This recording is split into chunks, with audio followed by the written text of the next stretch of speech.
अस्सलाम वालेकुम। फार्मर भाइयों, काफ़ी ज़िम्मेदार परेशान रहते हैं कि फसल के अंदर फंगस आ गई है या पौधों को फंगस आ गई है, या जिस वक्त हम कटाई करते हैं, जैसे कि अभी मार्च चल रहा है तो फरवरी मार्च में फ्रूट वाले पौधों की कटिंग की जाती है, उनको फंगस आ जाने की वजह से ज़िम्मेदार बड़े परेशान रहते हैं और महंगी महंगी दवाइयाँ बाजार से लाकर अपनी फसलों के अंदर फ्लड करते हैं या स्प्रे करते हैं। ये मेरे हाथ में एक छोटी सी चीज़ है, ये देखिए इसका कलर कितना खूबसूरत है। इसके जरिए और ये सफेद सी चीज है, इन दोनों के जरिए हम फंगस को कंट्रोल करेंगे और दोनों ही सस्ती चीजें हैं, बहुत सस्ती हैं, इनमें कोई ज्यादा पैसा नहीं लगता है। सिर्फ आपने ये वीडियो तवज्जो से सुन लेनी है। इस वीडियो को देखेंगे ना तो फंगस का मसला आपके जिम्मेदारी में किसी भी फसल में इंशाल्लाह नहीं रहेगा। इस नुस्खे को तैयार करने के लिए आपको कौन कौन सी चीजें जो है वो दरकार होंगी, कुछ चीजें तो आपको नजर आ रही हैं और कुछ चीजें मैं आपको बता देता हूँ। यहाँ से शुरू कर लेते हैं। ये आपको नजर आ रहा है, ये पीएच लेवल मीटर है, जो जमीन का पीएच या किसी भी चीज का पीएच चेक करने के लिए इसकी आपको जरूरत पड़ सकती है। उसके बाद दूसरी चीज ये मेरे हाथ में भी है, ये यहाँ पे पड़ा हुआ है, ये है कॉपर ऑक्सीक्लोराइड। समझते हैं कॉपर ऑक्सीक्लोराइड का मतलब कि नीला थोथा। ये वो चीज है, यकीन माने, जिसको फंगस खत्म करने का बाप कहा जाता है।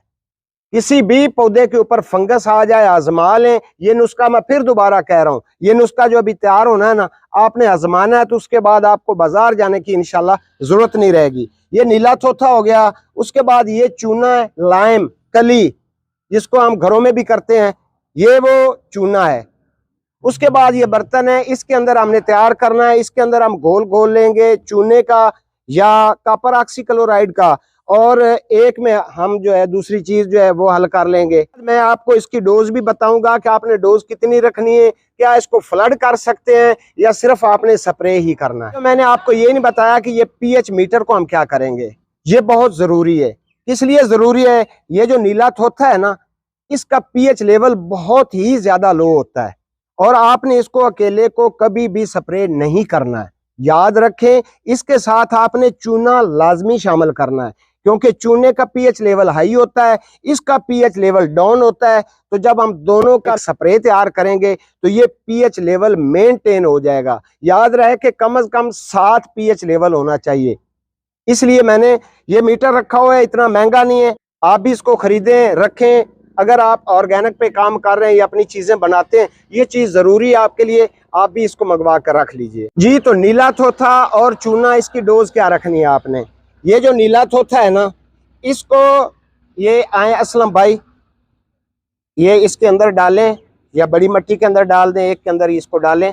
ये जो नीला थोथा है, आपने मिसाल के तौर पर अगर 1 किलो लिया है तो 1 किलो ही चूने का होगा, ठीक है। इसके अंदर डालें पानी और इसको हल करते हैं। इसको तैयार करने का बड़ा आसान तरीका है, सिर्फ आपने ये करना है कि नीला थोथा आपने इसके अंदर डाल दिया है, इसको अच्छी तरह से आपने हिलाते रहना है, हिलाते रहना है, हत्ता के यहाँ तक कि ये पूरे का पूरा हल ना हो जाए, ठीक है। उसके बाद ये चूना है, चूना भी आपने अलग से भिगोना है। ये याद रहे, बेहतर ये है कि आपके पास मटका हो ना, मिट्टी वाला, उसके अंदर आप चूना 1 दिन पहले भिगो कर रख लें।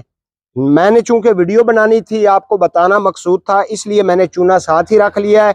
और हम अभी इसको हल कर रहे हैं अच्छे से। इसको अच्छे से हल करने के बाद फिर आपने चूने को, याद रहे कि एक बार अच्छी तरह से पुन लेना है, छान लेना है, किसी भी कपड़े के जरिए या किसी चीज के जरिए आपने इसको छान इसलिए लेना है कि आपने करना है स्प्रे, और चूने के जो सख्त और मोटे जर्रात होंगे वो नोजल में जाएंगे तो आपका स्प्रे पंप खराब हो सकता है, नोजल बंद हो सकती है। तो इसलिए आपने इसको पहले छान लेना है। छानने के बाद फिर आपने इसके अंदर इसको आपने मिक्स कर देना है, और मिक्स आपने कम से कम 10 से 15 मिनट इस डंडे के जरिए आपने इसको हिलाते रहना है। लेकिन याद रहे कि डंडा जो है वो लकड़ का होना चाहिए।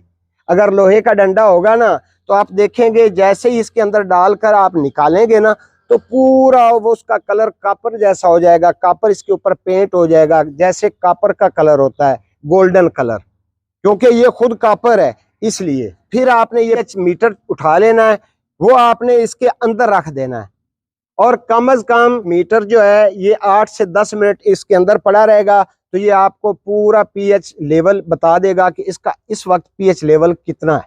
तो याद रहे कि 7 pH लेवल के ऊपर नीचे इसके दरमियान में रहे, इससे ज़्यादा डाउन भी नहीं होना चाहिए और इससे ज़्यादा हाई भी नहीं होना चाहिए। तो अभी मैं बताता हूँ आपको कि आपने इसकी डोज कितनी रखनी है। एक टैंकी के अंदर आधा लीटर आपने ये कॉपर वाला पानी मिला लेना है और आपने वो स्प्रे करनी है। जितनी टैंकी आपकी हो जाएं इसी रेशो से, मतलब कि एक टैंकी अगर 16 लीटर वाली या 20 लीटर वाली है तो उसके अंदर आपने आधा लीटर इसका डाल देना है। तो आपने स्प्रे करना है। किसी तरह की फंगस, किसी तरह के डिजीज़ या पत्तों के ऊपर येलो कलर के नुक्ते लग जाते हैं, डॉट लग जाते हैं, वो फंगस और फंगस के आने का वो ऐलान होता है।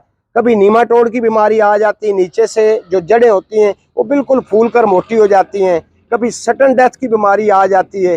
तो जितनी भी बीमारियां हैं इसको समझें कि ये एग्रीकल्चर में हाई एंटीबायोटिक का काम करता है।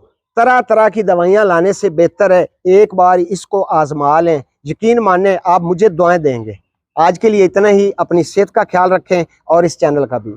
अल्लाह हाफिज।